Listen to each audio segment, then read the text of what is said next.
So this is a Watergate scandal. It's a project done by Caroline and Virginia Crawley for Mr. Hill's American History 2 class. First, we're just going to go through a quick overview by watching this short little video of pictures and cartoons. So, here we go.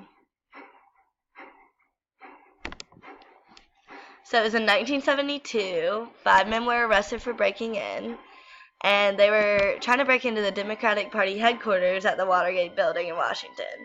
They had cameras and telephone listening devices, and they also dressed as plumbers and that kind of thing.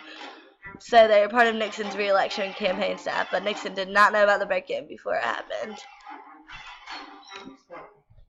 Nixon had a conversation with the White House aides about covering up the break-in. Hush money was paid to the burglars, and the CIA was used to halt an FBI investigation. He really didn't want anyone finding out. So he lied. Basically, everyone knew. He was caught in the lies about his involvement covering up the scandal. So in 1974, he resigned before Congress impeached him.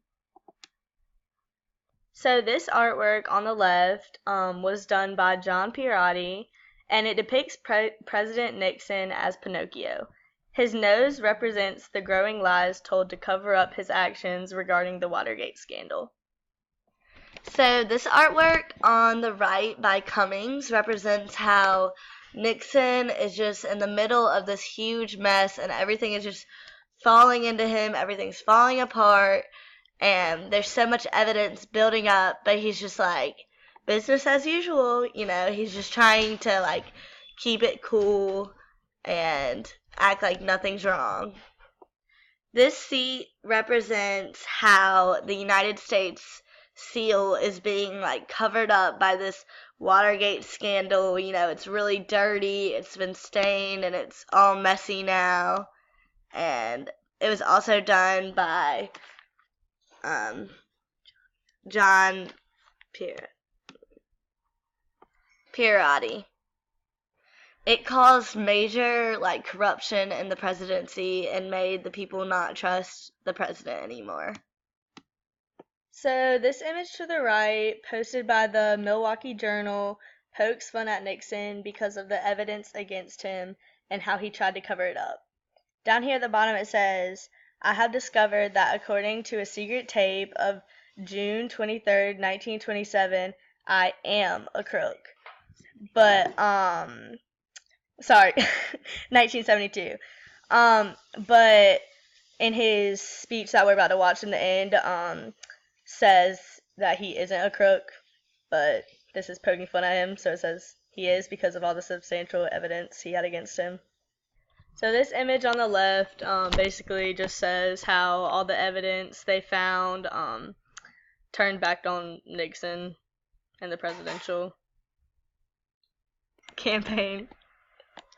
This image over here shows how here is the Democratic headquarters, and this is the plumber that Nixon hired, or the secret little agent, so dressed as a plumber, and it says down here in quotes, he says he's from the phone company. So obviously, it's just showing how much of a big lie all of it was.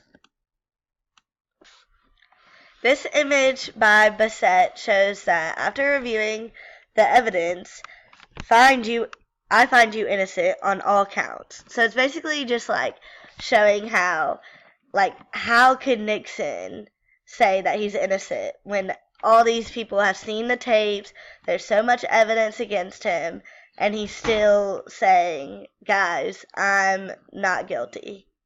So that's what this image is showing.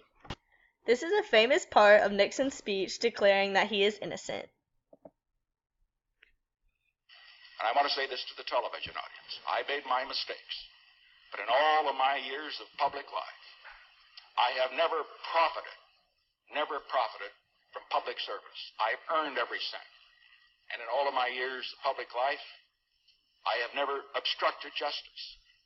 And I think, too, that I can say that in my years of public life, that I welcome this kind of examination, because people have got to know whether or not their president's a crook, Well, I'm not a crook. I've earned everything I've got.